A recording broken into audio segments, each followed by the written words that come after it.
시편 136편 23절입니다. 한 절 말씀입니다.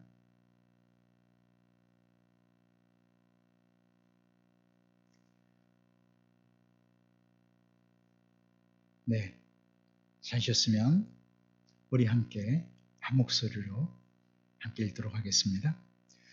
우리를 비천한 가운데서도 기억해 주신 이에게 감사하라.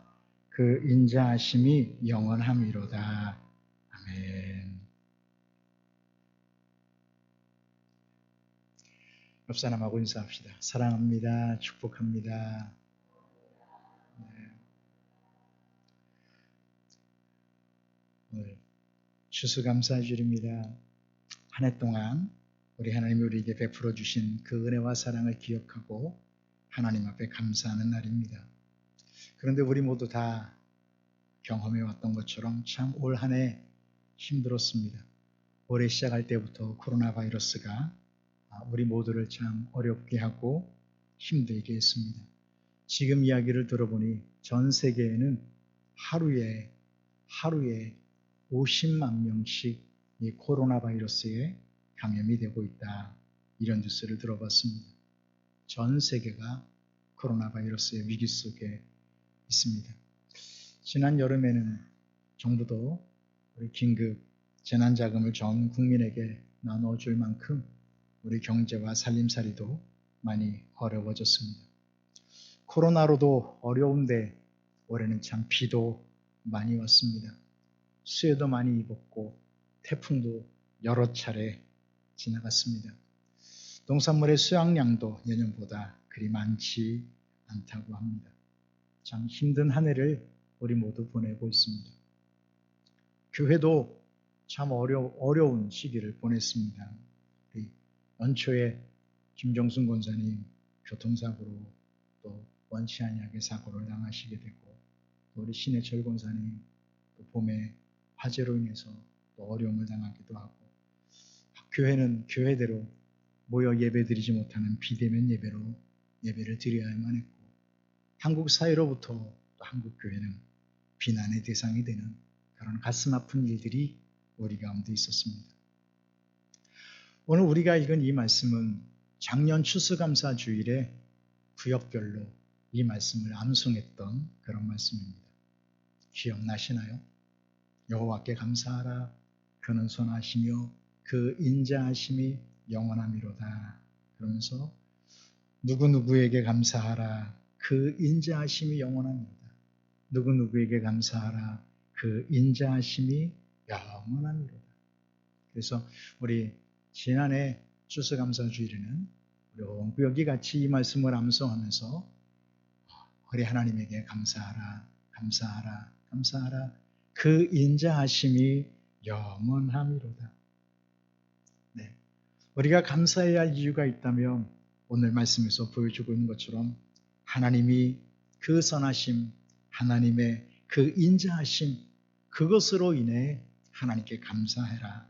감사의 내용이 물질 때문이 아니라 감사가 하나님 때문에, 하나님으로 인해 모든 신들 위에 뛰어난 하나님께, 모든 주들 위에 뛰어난 주님에게 감사하라. 그 하나님으로 인해 감사하라.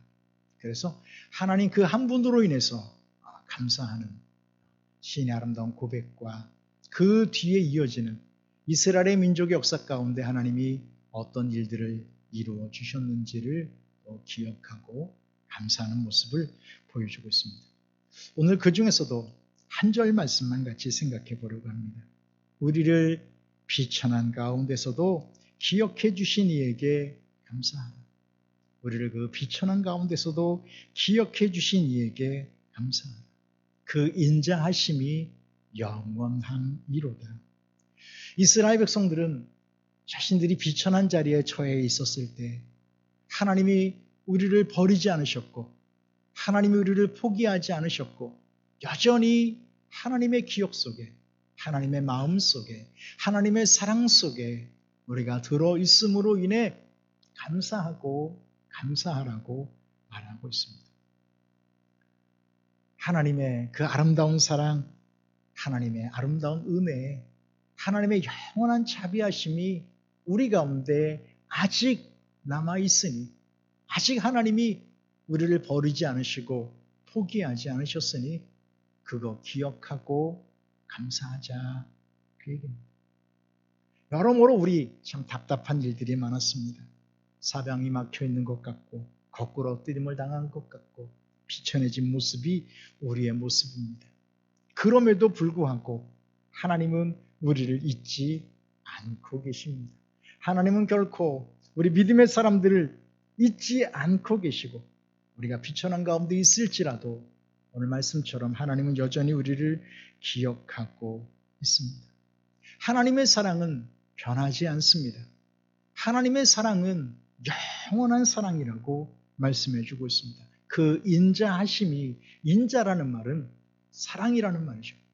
하나님의 자비하심, 그 사랑은 영원하기 때문에, 변하지 않기 때문에, 우리가 어려운 가운데 있다고, 우리가 비천한 가운데 있다고 하나님 우리를 멀리 하시는 분이 아니시기에, 비천하면 비천할수록, 어려우면 어려울수록 하나님은 우리에게 더 가까이 다가오시는 분이시지, 우리의 아픔과 눈물을 씻어주기 위해 우리와 그 고통과 그 슬픔을 나눠주시려고, 우리의 눈에 눈물 씻어주시려고 그 비천한 가운데로 와주시는 분이시지, 우리가 비천하다고, 우리 무능하다고, 우리 약하다고 우리를 멀리 떠나시는 분이 아니시라는 것.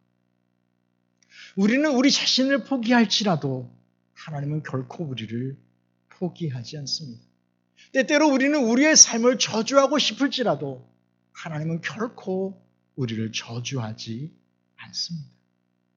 우리는 우리의 삶을 끝내고 싶을 만큼 실망과 낙심이 우리 가운데 있을지라도 하나님은 결코 우리를 끝내시는 법이 없습니다. 왜요? 그의 사랑이 영원하기 때문에, 그의 은혜가 영원하기 때문에, 비천한 우리를 세워서 존귀한 자리로, 영광스러운 자리로 하나님이 세워주시기를 원하시지, 그냥 비천한 가운데 망하라고, 비천한 가운데서 생을 끝내라고 우리를 포기하시는 분이 아니시기 때문입니다. 그래서 오늘 감사의 찬송으로 이어지고 있는 이 시 136편에서 한 요절에 이렇게 말합니다. 우리를 비천한 가운데서도 기억해 주신 이에게 감사하라. 비천한 가운데에서도 기억해 주신 분. 생각해 보면 이스라엘 민족 가운데 참 어려운 시기를 겪었던 때가 참 많았습니다. 물론 애굽에 있었을 때도 참 많이 힘들었었을 그때가 있었을 겁니다. 그때만큼 힘들었을 때가 나라가 망하고 이스라엘 백성들이 저 바벨론으로 포로로 끌려간 때입니다. 정말 희망이 없었습니다. 나라가 망했으니까. 언제 고향 땅으로 돌아갈 기약이 보이지를 않았습니다. 거기서 그렇게 이방 땅에서 그렇게 살다가 죽어가는 것으로, 그렇게 그들의 운명과 미래는 끝날 것처럼 보였습니다. 눈물로 그들은 밤을 지새워야 했고, 그들은 그렇게 가슴 아픈 채로 날마다의 삶을 이어가야만 했습니다. 하지만 하나님은 그 어려운 가운데서도 그들을 기억해 주셨고, 다시 고향으로 돌아올 수 있는 길들을 그들 가운데 만들어 주셨습니다. 비천한 가운데 있었지만 그 은혜를 잊지 아니하시고, 그 사랑을 잊지 아니하시고, 끝까지 그 은혜와 사랑을 이스라엘 민족 가운데 베풀어 주셨기에 감사하자, 감사하세요, 감사하라고 말하면서 우리를 비천한 가운데서도 기억해 주신 이에게 감사하자고 노래하고 찬양하고 있는 겁니다. 여러분, 가만 생각해 보면 참 그 비천한 가운데서도 하나님께 감사할 수 있다는 건 너무 어렵고 힘겨운 일입니다. 비천해지면 원망이 나오지, 비천해지면 탄식이 나오지, 감사가 나오기 쉽지 않습니다. 불평과 원망이 비천해지면 비천해질수록 나오게 되지, 거기에 감사가 나오고 찬송이 나오는 것은 결코 쉬운 일이 아닙니다. 시편 57편 말씀을 한번 보겠습니다. 한번 찾아보실까요? 조금만 넘기면 시편 57편이 나오니까 한번 시편 57편을 한번 봅시다. 시편 57편에 보면 이렇게 말하고 있습니다. 여기 부제에 보면 시편 57편 다윗의 믹담시 그러면서 언제 이 노래를 불렀느냐? 다윗이 사울을 피하여 어디 있었대요? 굴에 있었대요. 찾으셨나요?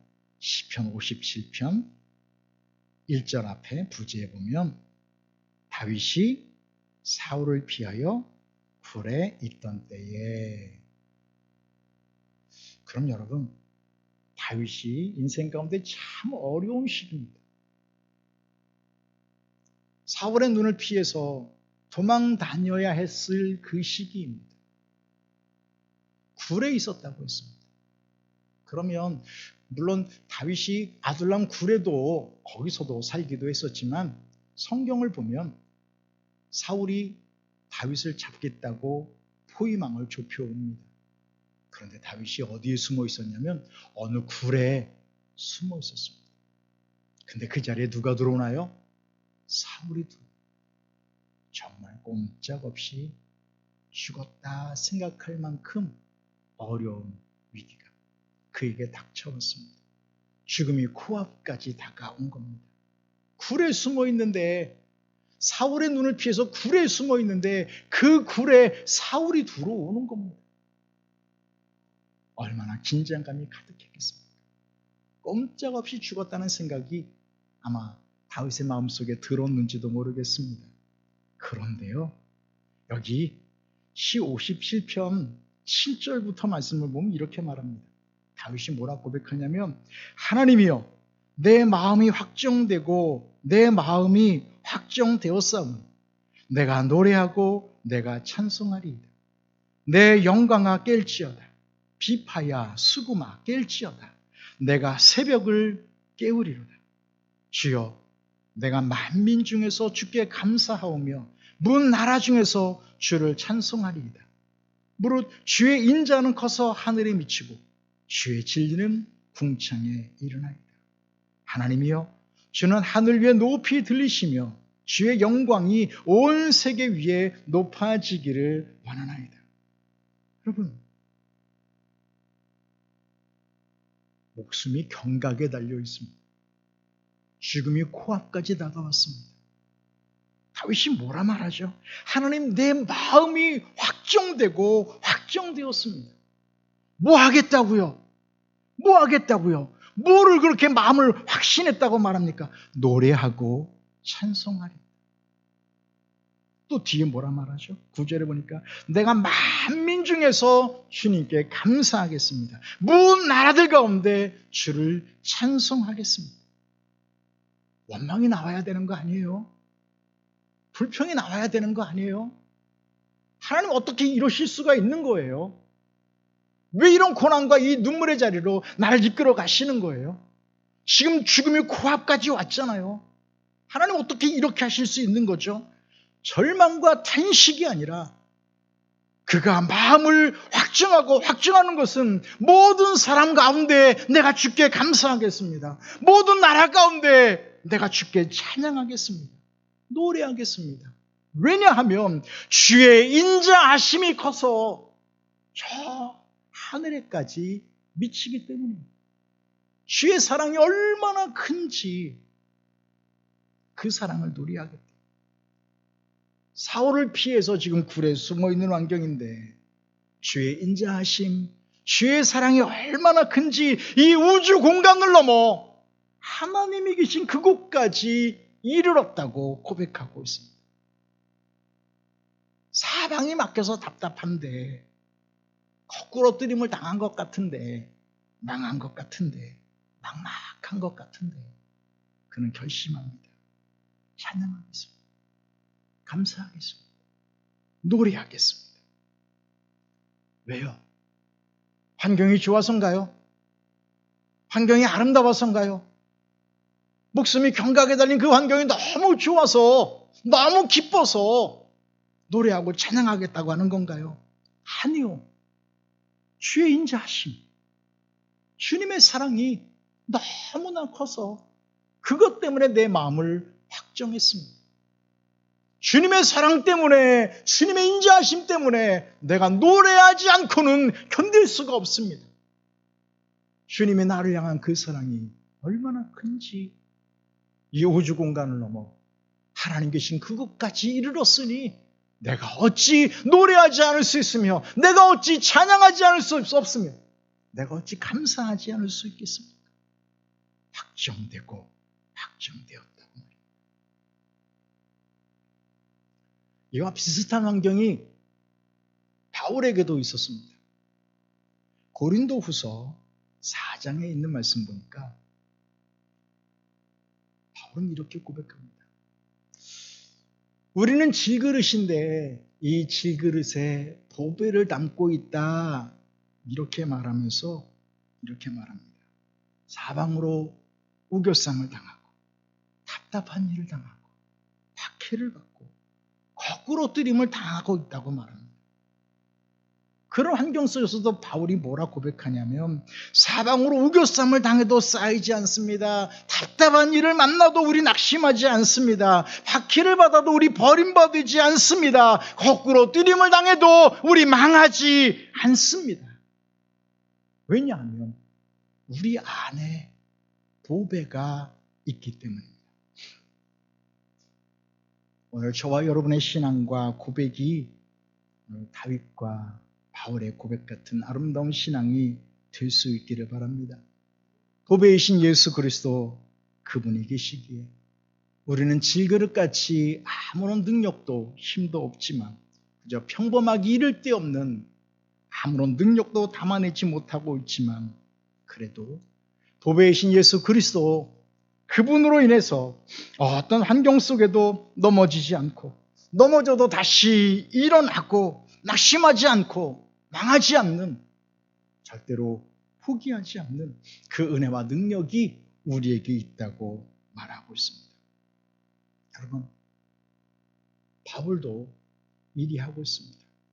환경을 보면 사방이 막혀 있습니다. 우겨쌈을 당했습니다. 거꾸로 뜨림을 당하고 있습니다. 우리가 처해 있는 환경과 별반 다름없을 만큼 바울의 환경도 어렵습니다. 그러나 그래도 그는 낙심하지 않는다고, 망하지 않는다고, 내 안에 보배이신 예수 그리스도, 그분이 계시기 때문에 내 안에 예수의 생명이 나타나는 거라고 그렇게 고백하고 노래하고 있습니다. 이제 우리가 찬송가 370장을 부르게 될 겁니다. 이 찬송가 370장, 주 안에 있는 나에게, 이 찬송 시는 누가 지었냐면 엘리자 에드먼드 히윗이라는 여사가 찬송 시를 지었습니다. 그녀는 필라델피아 출신이고 그녀는 선생님이었습니다. 선생님이어서 어느 날 학생들을 가르치던 중에 불량스러운 문제가 있었습니다. 1887년 겨울, 그 불량 학생을 그리스도의 사랑으로 타이르고 있는데 이 아이가 지붕에 있는 그 슬레트로 이 여인의 등을 쳤습니다. 그래서 이 여인은 척추를 다치고 말았습니다. 상반신을 석고붕대에서 병원에 6개월 이상을 누워 있어야만 했습니다. 그러니 이 여인이 그 병원에 누워 있으면서 상반신을 석고 이렇게 묶어 놓았으니 대소변을 받아내야 할 만큼 어려운 환경 속에 처해 있었습니다. 그러다 보니 그 오랜 병원 생활하면서 원망도, 불평도, 분노도, 그 학생에 대한 증오도 자라기 시작했습니다. 그런데 그 병원을 청소하는 어느 한 아주머니가 병원을 청소하면서 노래를 부르면서 찬송을 부르는 겁니다. 뭐 좋다고 저렇게 찬송 부르나? 그래서 그 휘빈 여사는 청소하는 그 여인에게, 흑인 여성이죠, 물었습니다. 뭐가 그렇게 좋아서 찬양하는 겁니까? 물었더니 이 여성 이렇게 대답합니다. 나에게 닥친 어려운 형편과 처지를, 나에게는 이 어려운 형편과 처지를 찬송으로 바꿀 수 있는 힘을 주님이 주셨으니 즐거울 수밖에. 이렇게 말입니다. 그래서 이 여인은 그 말을 듣고 충격에 빠지고, 그래서 불평과 불만으로 자기의 마음과 삶을 채웠던 자신을 회개하고, 이때 지은 찬송시가 주 안에 있는 나에게 내 근심 변하여 기도되고 내 한숨 변하여 찬송됩니다. 이런 노래 말입니다. 오늘 코로나로 우리 모두 어려운 환경이지만 이 어려움을 찬송으로 바꿀 수 있고 감사로 바꿀 수 있는 그 은혜를 하나님은 우리에게 주시리라 믿습니다. 다윗도 그 어려운 환경 속에서 확정하고 확정했습니다. 내 마음을 확정했습니다. 노래하겠습니다. 찬양하겠습니다. 감사하겠습니다. 바울도 사방으로 우겨쌈을 당하는 정말 앞이 보이지 않을 만큼 캄캄한 그 절망의 환경 속에서도 낙심하지 않고 예수의 생명을 드러내겠습니다 했던 거죠. 시민 여사도 사랑과 선행을 베풀었지만 돌아온 것은 이렇게 척추를 다쳐 병원에 6개월 이상 누워 있어야 할 그 절망과 탄식의 순간에 한 여성의 찬송하는 모습을 보고 이렇게 아름다운 찬송시를 지었던 거죠. 이젠 저와 여러분이 찬송해야 할 차례입니다. 저와 여러분이 감사해야 할 차례입니다. 이스라엘 민족 가운데 비천한 가운데서도 기억해 주신 그 하나님께 감사하고 찬송했듯, 다윗이 굴에 숨어 있으면서도 그 어려운 환경 속에서도 감사하고 찬송했듯이, 바울도 사방으로 우겨쌈을 당하는 그 어려운 시기에서도 예수 생명 드러나니 감사하고 찬양했듯이, 시빈 여사 그리했듯이 이제는 저와 여러분이 감사하고 찬양할 차례입니다.